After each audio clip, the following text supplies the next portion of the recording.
D1 visa बन्द भयो, D1 भिजामा पनि अब पोर्तुगल नआउन पाइने भयो भन्ने हजुरले सोच्नु भएको छ भने चाहिँ यो भिडियो हेर्नुस् है त। यो भिडियोमा चाहिँ मैले हजुरलाई डिफ्रेन्ट टाइप्स अफ भिजा र कुन भिजामा चाहिँ हजुर पोर्तुगल आउन सक्नुहुनेछ र कुन भिजा चाहिँ पोर्तुगलमा बन्द भयो यो सब मैले यो भिडियोमा भन्नेछु।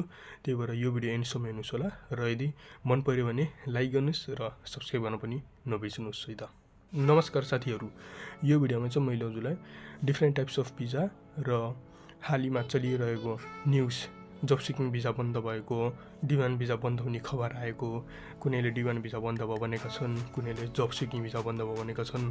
तर के सही हो यो भिडियोमा मैले हजुरलाई सब भन्नेछु र त्योभन्दा पहिला हजुरलाई थाहा हुनुपर्छ कस्ता टाइपका भिजा छन् पोर्तुगलमा। D4 भिजा भनेको चाहिँ हजुरको स्टडी भिजा। यो हजुरलाई थाहा नै छ, पोर्तुगलमा आएर स्टडी गर्न सक्ने भिजा हो D4 भिजा। अनि हजुरको अर्को भिजा छ जुन भिजा चाहिँ D2 भिजा हो। यो भिजा चाहिँ हजुरको इन्टरप्रेनर, बिजनेसम्यान अथवा फ्रिल्यान्सरको लागि हो।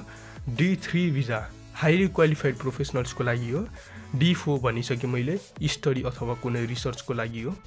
D5 स्टुडेन्ट मोबिलिटीको। D6 फ्यामिली रियुनिफिकेसनको। D7 प्यासिभ इन्कम अथवा रिटायरमेन्टको। D8 digital nomad. D9 cultural projects र D10 जब सिकिङ भिजा। र यसपछि पनि अहिले लास्टमा छ हजुरको स्पेसलिस्ट भिजा। स्पेसलिस्ट भिजामा चाहिँ कस्ता प्रकारका भिजाहरू छन्। स्पेसलिस्ट भिजामा चाहिँ हजुरको गोल्डन भिजा छ पहिलो नम्बरमा। दोस्रो नम्बरमा हजुरको CPLP भिजा छ। CPLP भिजा भनेको चाहिँ हजुरहरूको त्यस्तो भिजा हो जुन भिजा चाहिँ हजुरको पोर्तुगिज स्पिकिङ कन्ट्रीको लागि हुन्छ। त्यही भएर यो चाहिँ नेपालको लागि एभाइलेबल छैन। र न्यू स्किल जब सिकिङ भिजा जुन चाहिँ अब आउँछ, यो चाहिँ हजुरको जब सिकिङ भिजालाई रिप्लेस गरेर चाहिँ यो न्यू स्किल सिकिङ भिजा हो। यो चाहिँ प्रोफेसनल्सको लागि मात्र एभाइलेबल हुन्छ है त। अब हजुरहरूलाई अब यति याद राख्नुहोस्, D1 भिजा अहिले बेस्ट छ जब अफर भयो भने। नर्मल जब सिकिङ भिजा जुन चाहिँ क्यान्सल भइसकेको छ र त्यसलाई रिप्लेस गरेर अहिले स्किल जब सिकिङ भिजा आएको छ जुन चाहिँ प्रोफेसनल्सको लागि मात्र हो।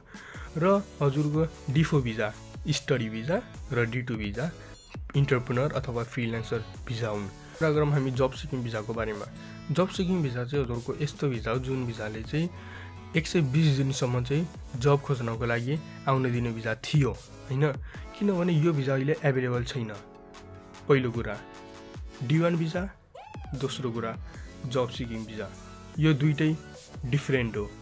किनभने D1 भिजा हजुरको पहिल्यै कन्ट्र्याक्ट भएको, फिक्स्ड कन्ट्र्याक्ट, पहिले जब अफर भएको भिजा हो। र जब सिकिङ भिजा भनेको चाहिँ हजुरको पोर्तुगलमा 120 दिनसम्म चाहिँ जब खोज्ने भिजा, जब पाउने visa, to look for a job, त्यो भिजा चाहिँ हजुरको जब सिकिङ भिजा हो। र अहिले बन्द भएको चाहिँ हजुरको D1 भिजा अथवा जब सिकिङ भिजा। कुन चाहिँ भिजा हो त बन्द भएको चाहिँ हजुरको जब सिकिङ भिजा हो। जब सिकिङ भिजा अहिले बन्द छ, तर अहिले चाहिँ स्किल जब सिकिङ भिजा मात्र एभाइलेबल छ जुन चाहिँ हजुरको चाहिँ क्वालिफाइड प्रोफेसनल्सको लागि हो होइन। त्यही भएर हजुरको चाहिँ अबदेखि चाहिँ जब सिकिङ भिजा जुन चाहिँ D10 भिजा चाहिँ यो चाहिँ क्यान्सल भइसकेको छ।